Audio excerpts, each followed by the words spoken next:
Man, what's up, loved one? How y'all doing out there? How the good people doing out there? We at it again, as you can see, Deeply Rooted Compton Podcast Lounge. I am your host, Henndoo, and we hitting you with one today that's a little bit off of the beaten path that we've been knocking on in the previous episodes. Right about now, we decided to slow things down just a little bit and get familiar with each other to a degree so that you can have a better idea about who I am and what we doing with this podcast, with this platform that we got cracking over here. So I want to say to all my Hispanic people, how y'all doing? ¿Cómo estás? Muy bien. To all my Kiwis and Damus, Abargani and Dugu. To all the soldiers all over the world in America, from San Diego to the Bay. How y'all doing? What's cracking? Everybody all over the states of America and around the world. I'm bringing you greetings from Compton. So to start this off, right, let me slow down for a second. I got like a hell of an accomplishment, a hell of an achievement. So I'm a toot my own horn just a wee bit. Being the type of individual that I am and the lifestyle and the background that I come from, this accomplishment that I got is not nothing to be taken lightly or taken for granted. It's not like simple as going to the liquor store and buying a pack of cigarettes, because everybody can't do it. But everybody can do it if you put your mind to it. But what I'm talking about specifically is my college degree, y'all. Congratulations. Justin Olina, summa cum laude. Tanisha Shanice Baldwin Phillips. Lorena Aguilar Ochoa, cum laude. Christopher Wall, summa cum laude. Kina Antoinette White. Lisa Kennedy, summa cum laude. Tammy Johnson, magna cum laude. Adriana Tamara. All right, we're here live in the SNAC Arena. This is what graduating in the rain looks like. And we did that though. Yeah.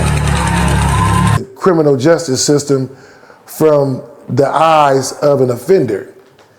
But I was blessed to have the intellect and the discrepancy and the discernment of an intelligent individual to be able to discern what is and what is not. So it was easy for me to assimilate with criminal justice because I understood it, because it's a part of my life. The criminal justice system has been a part of my life for a very long time, unfortunately. And so with me getting my degree, I kind of like turned everything around 360 degrees and brought it full circle from being introduced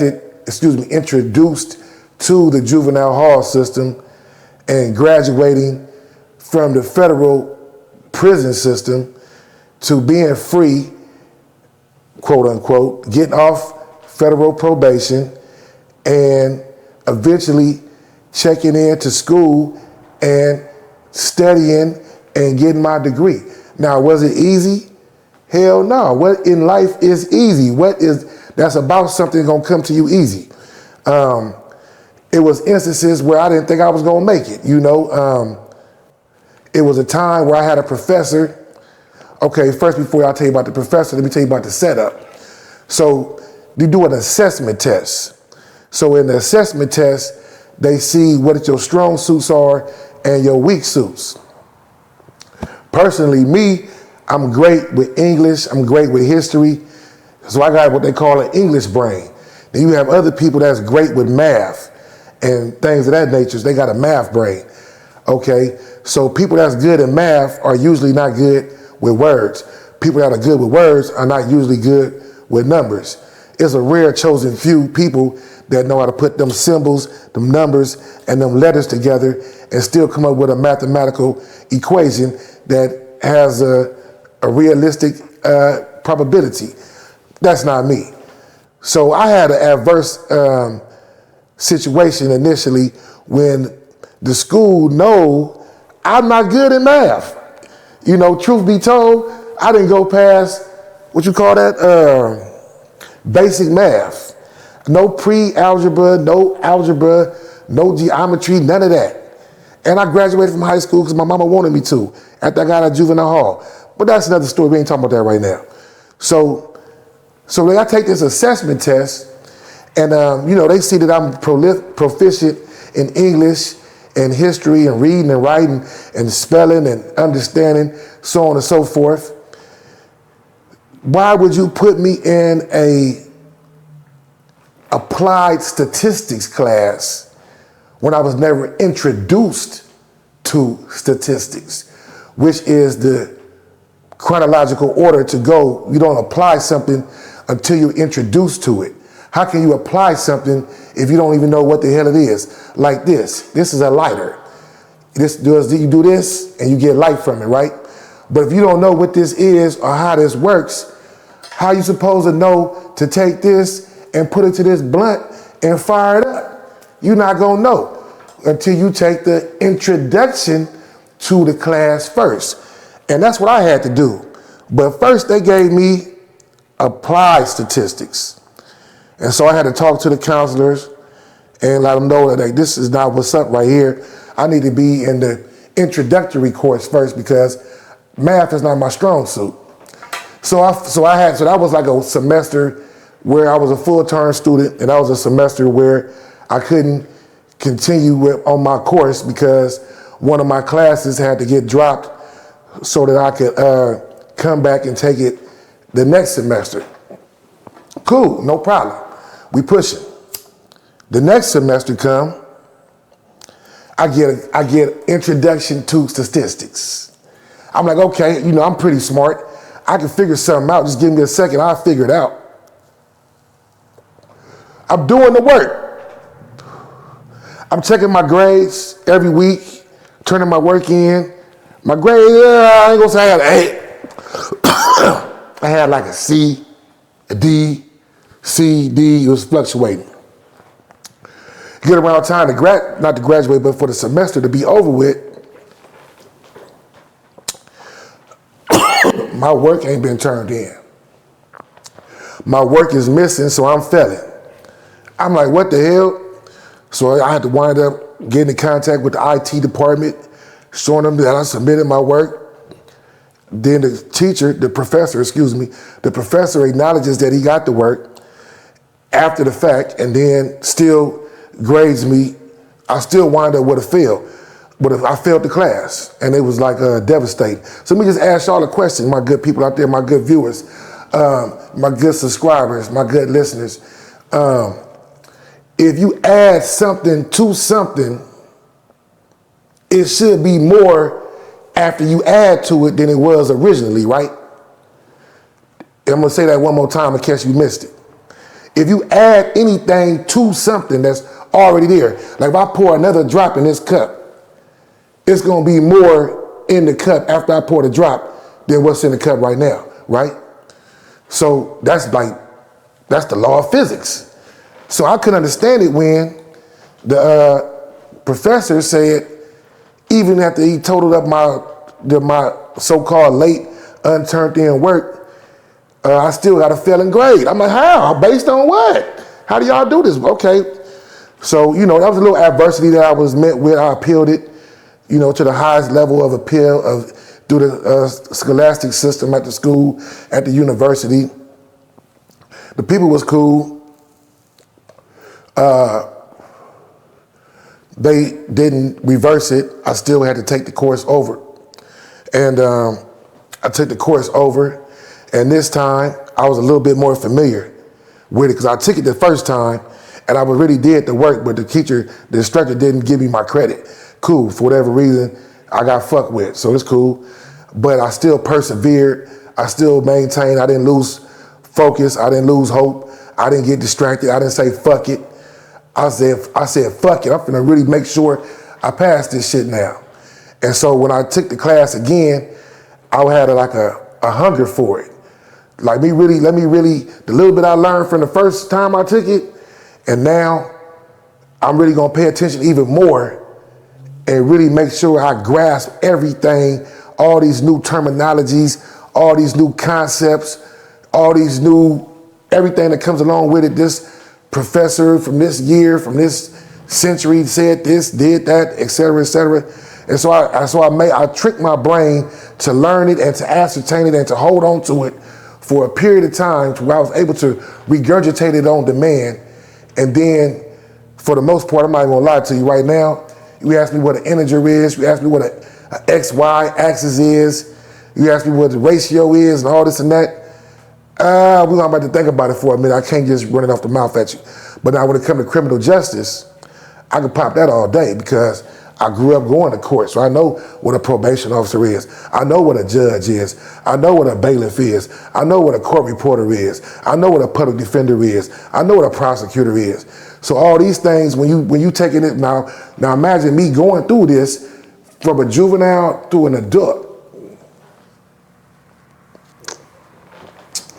Now, as an adult, and mind you, when I was incarcerated, I was reading law books and in the law library and, learning as much as I could. Now, mind you, as an adult, now I'm going to school. I'm fairly intelligent.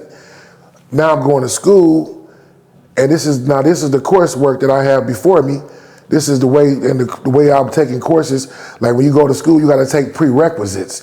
That means whatever your major is, you got to take some other classes that they feel you need to have to be efficient in that subject. So you need to know how to count, you need to know how to spell, you need how to read, write, et cetera, et cetera, et cetera, et cetera, emails, blah, blah, blah. So I was able to do that, and I think that right now is a time where it's February 2025, go back to school, go online, why not? Why not? Let me tell you a little bit more about that, right? So I was already about to graduate from a junior college. And I saw the commercial for SNHU, Southern New Hampshire University. And the president of the school, Paul LeBlanc, I was fortunate enough to graduate when he was that was his last year when I graduated 2024, May the 5th. Paul LeBlanc, in a commercial that really resonated with me, he said having a degree from SNHU can change the whole trajectory of your life. So I was astounded because I knew that was something powerful that he said, right? So I immediately went to Google and I said, Google, what does trajectory mean? And Google said trajectory means the direction at which a person or a thing is going at a speed, at a rate. Oh, at a height and a distance. I said, oh. So I calculated it back to myself. So you telling me, dean of students, president of the school, that having a degree from your school can change the trajectory of my life? You know what, I'm gonna try you on that. Instead of me graduating from the junior college, let me go on to the university. So I go ahead to the university, transfer over. I'm thinking I'm still gonna be about to graduate. They're like, yeah, check this out, bruh. Them credits, them classes that you took from the junior college, we only gonna use about a little less than half of them at best. So you basically you're not starting over, you starting like in the middle. Okay, cool. So I did that. And the criminal justice for me is extremely, like the law. I like order, I like structure, I like cause and effect, I like discipline, I like respect, and the law in its purest form, without the misappropriation of racial injustices, without those factors, the law, when it say all men is created equal, every man got the right to bear arms. You got a right to a speedy trial. You got a right to a trial amongst your peers. You got a right to know who your accusers are. All that shit, the way they wrote that, the founding fathers, to me, it's like beautiful poetry. And it's fair. When you really understand the law is meant to be fair for everybody. But it's misinterpreted and it's misused and abused by a chosen few. but we not tripping. We know what's up. You just got to know how to sidestep the potholes and the raindrops and keep it pushing and get to the candy house. Because there's going to be some adversity and some obstacles, but you know, that's life. My brother Ray, he say, you know, we need to do this because we got a different type of platform where we not tearing people down, we building people up. You know, it's not about no messy shit. It's not about no lies. It's not about no fake shit. It's all about realness. You know what I'm saying? It's all about reality. I can't get on this camera and be nobody but who I am. I can't be somebody different. You know, am I perfect? No. Am I some type of super motherfucker? Man, I'm just me, bro. I'm me, baby. You know what I'm saying? I love me though, you know? I love what we doing because I feel like we reaching the people. I feel like we have a platform that is worldwide, is well-rounded, where everybody can come to the table. Like if you look at the previous episodes, we got homies on here. We got brothers on here. We not done by far, but we just really just trying to educate the people. That's why it's called Deeply Rooted, you know? Deeply rooted. We're talking about the roots of the situation. And only people that's deeply rooted can understand deeply rooted. People that's not deeply rooted can have a affection for deeply rooted, maybe an affiliation for deeply rooted. But to truly understand deeply rooted, you would have to be a part of the root. And you would have to know what it's like to be in the dirt. And you would have to know what it's like to be stepped on, to be walked on, to be pissed on, spit on, shitted on, you know, loved on, and everything, you know, the whole watered, get some sunshine, you know, the whole shebang. But as you guys know, we had the Hebrew Israelites on here breaking down some of their ideologies. And you know, once again, like I say, anybody is always free to look it up. You don't understand, you challenge it, look it up. Google right here. Hey Google, you got Apple phone, Siri. Look, it looked up. As soon as I said Google, it turned on. But look, I ain't asked you for shit. Turn off. You know what I'm saying? But just that you know, information is right here. This Deeply Rooted Compton Podcast Lounge, okay, this been a long time coming. And we got so much further to go, and we got so much more to do than what we doing. We really just getting started on some real talk. There's way more to it. Those that know, and everybody will know eventually, because we're gonna be right here in your face with it.